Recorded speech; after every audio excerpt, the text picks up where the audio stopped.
Toyota's Calty was the first Japanese car company design studio to set up shop in North America way back in 1973. Since then, the Calty team has produced some of the most recognisable and pivotal cars in Toyota's history. Cars like Celica, the extraordinary Lexus LC500, and the FJ Cruiser are just a small fraction of the influential designs from Calty's back catalogue. Following the launch of the new Camry, Calty's president Kevin Hunter and interior design lead William Chergowsky came to Australia for a series of media briefings. They were ably supported by Australian Nick Hodgios, who led the design team on the Tonka Hilux project. The team took us through sketching a design and then working with clay to try and realise that design. The results were, of course, hilarious. Well, mine were anyway. After thoroughly embarrassing myself, I convinced William Chergowsky to sit down with me to talk about the process of designing a car, what it means to work at Calty, and how he felt when the head of Toyota demanded no more boring cars.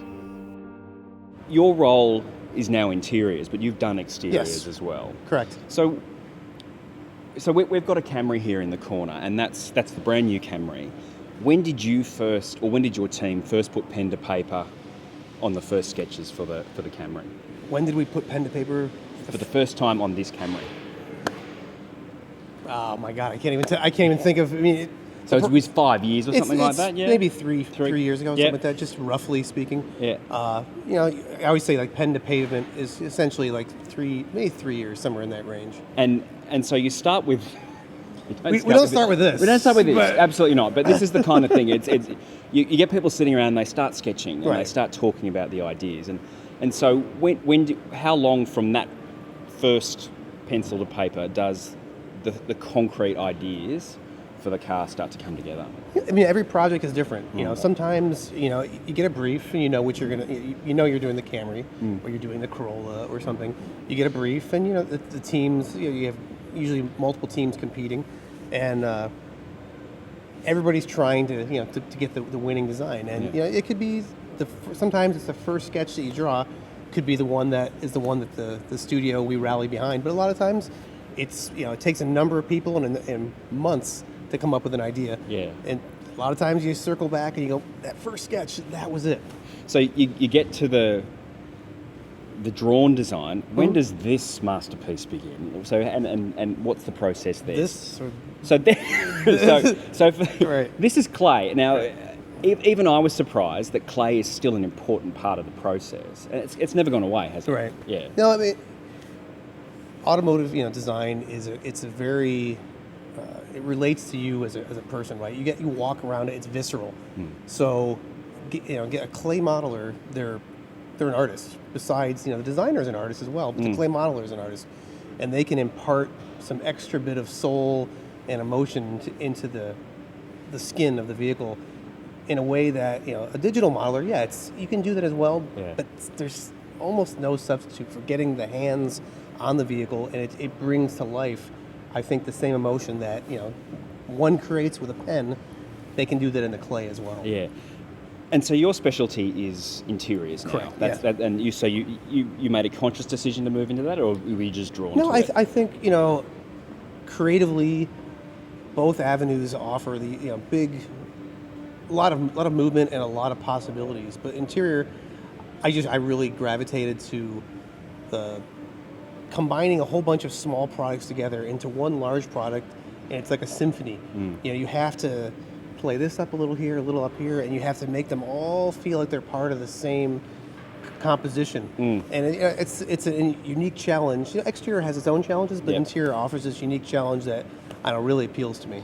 Now, car people make jokes about Camry, and this Camry is quite a departure. I know, as shocked as I know you are about that. But this Camry is quite a departure from what's gone before. It's always been quite an American feeling car, but this new one, Toyota-san said no more boring cars. You guys probably all threw your hats in the air and said fantastic. Thrilled. But that's obviously also extended into the interior. So your interior team and yourself have created it's quite out there for the Camry, but it's quite out there for anything actually. It's quite something. And so how did that evolve? How did that come to be? Well, I mean, you said no more boring cars. Yeah. The previous Camry, it's a really nice interior, but it's very stable. Yeah. And it's I think the idea as we entered into this one is to try to make something that connects with you emotionally. Yeah. And the previous one, I don't think that was really the brief. We wanted something that was memorable, emotional, and it's more it's beauty driven. But you can't neglect the things that make a Camry accessible to everyone, which is the function. But given the green light from the his name's in the building. Yeah. That helps. You get that kind of directive, and then everyone is feeling that same energy. Like we need to do this. So it makes it easier. So how has the mindset changed? I mean, I know I asked that question earlier, but no more boring cars. Did that mean the rule book essentially was torn up, and you could push the boat out and try new things? Because would you have got that through on the last Camry, that interior? I mean, you can't speak to that. You just don't know. But when I moved to Toyota years ago, I'm struck by how people say we made boring cars, but when I came, I was struck by how many remarkably talented, incredibly creative designers work for this company. It's incredible. And having Akio's message, that we can basically unleash that talent. I mean, for me, it's really gratifying to see them getting the recognition that they deserve, because basically unsung heroes, some incredible talented guys. And you see the results here with the Camry, and I mean, I think across our global product line, you see the kind of ability that's always been there. But Akio's words, I don't say it's blue like touch paper. I don't think it's flicking the switch, but I think it's it's letting that out and letting people see it.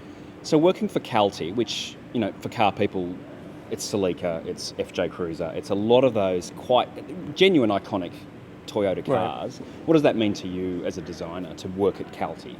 Not just Toyota design, but Calty. I mean, I've been there, I said, for 17, 18 years. I was in love with the Mark II Supra, one of my favorite vehicles. I love that vehicle. Yeah. And the FJ40. I had neighbors. I delivered the newspaper. I had the neighbor behind me had an FJ40, and the guy down the street had the Supra. And every time I deliver a paper, I throw it on his porch, and I just stare at it, and I dream. Yeah. So to be honest, I mean, it really was. It really was a place I wanted to work. To have the chance to work on those kinds of products, and Toyota really has a rich history that a lot of times people they forget or they gloss over. But we've made some fantastic vehicles. The Previa, the original SC. Yeah. There's a lot of. I mean, I love the Celica. Yeah. Or Celica. Who doesn't? These are great products, and Calty is a great place, and frankly, Toyota is a great place where you have this wide breadth of products we currently make. We have this great stable of history, and I think going forward with the guy working there, top guy, we have so much potential to just it's a great place to be a designer. Thank you so much for coming out here and not hanging too much crap on my terrible work.